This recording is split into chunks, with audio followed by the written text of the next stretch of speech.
Corona के संक्रमण से ठीक होने के बाद भी 1 साल तक लोगों को स्वास्थ्य संबंधी समस्याओं से जूझना पड़ रहा है। ये जानकारी लेसन जर्नल की स्टडी में सामने आई है। चीन के national centre for respiratory medicine की रिसर्च के मुताबिक कोरोना से अस्पताल में भर्ती होने वाले करीब आधा मरीजों में 12 महीने बाद भी कम से कम एक लक्षण बना हुआ है। द लेसन फ्राइडे में पब्लिश हुई स्टडी में कहा गया है कि कोविड-19 के लगभग आधे मरीज अस्पताल से छुट्टी मिलने के 1 साल बाद भी लगातार कम से कम एक लक्षण से पीड़ित हैं। ज्यादातर मरीजों में थकान या मांसपेशियों में कमजोरी के लक्षण पाए गए हैं। चीन जापान फ्रेंडशिप हॉस्पिटल के प्रोफेसर बिन काउ ने बताया है कि कोरोना से संक्रमित होने के बाद ठीक हुए मरीजों के स्वास्थ्य परीक्षणों का आकलन करने के लिए हमारी रिसर्च अब तक की सबसे बड़ी रिसर्च है।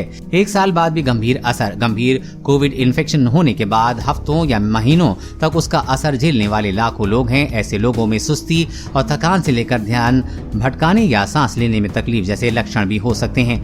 लॉन्ग कोविड के रूप में पहचानी जाने वाली स्थिति पर अब तक की सबसे बड़ी रिसर्च में कहा गया है कि रिकवरी के 1 साल बाद भी 3 रोगियों में से 1 को सांस की तकलीफ है। बीमारी से अधिक गंभीर रूप से प्रभावित रोगियों में संख्या और भी अधिक है।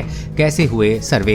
रिसर्च के दौरान डिस्चार्ज होने के 6 और 12 महीने के बाद मरीजों के लक्षणों और उनके स्वास्थ्य से संबंधित अन्य जानकारी के लिए विस्तृत जांच की गई। इसमें आमने सामने से पूछताछ, शारीरिक परीक्षण, लैब टेस्ट, 6 मिनट तक मरीजों की पैदल चलाने जैसी परीक्षण शामिल हैं। इस स्टडी में औसतन 57 साल के मरीजों को शामिल किया गया है। हालांकि ठीक होने के 6 महीने बाद 68% मरीजों में कम से कम एक लक्षण था, जबकि 1 साल बाद ऐसे मरीजों की संख्या 49% थी। मरीजों में सबसे अधिक थकान या मांसपेशियों में कमजोरी की शिकायत मिली है। हर 3 में से 1 मरीज को सांस लेने में तकलीफ का सामना करना पड़ा है, जबकि कुछ रोगियों में फेफड़ों से जुड़ी समस्या की शिकायत बनी रही है। संक्रमण के 6 माह बाद 353 मरीजों का सीटी स्कैन किया गया। रिपोर्ट में फेफड़ों में कई गड़बड़ियां पाई गई। इन मरीजों को अगले 6 माह के अंदर दोबारा सीटी स्कैन कराने की सलाह दी गई। इनमें से 118 मरीजों ने 12 महीने के बाद दोबारा स्कैन कराया। रिपोर्ट में सामने आया है कि इनमें कुछ मरीज 1 साल बाद भी पूरी तरह से ठीक नहीं थे और गंभीर रूप से बीमार थे। 1 साल तक 30% लोगों को सांस लेने में तकलीफ थी। रिसर्च के मुताबिक 6 महीने के बाद 26% रोगियों में सांस लेने में तकलीफ 12 महीने के बाद बढ़कर 30% हो गई है।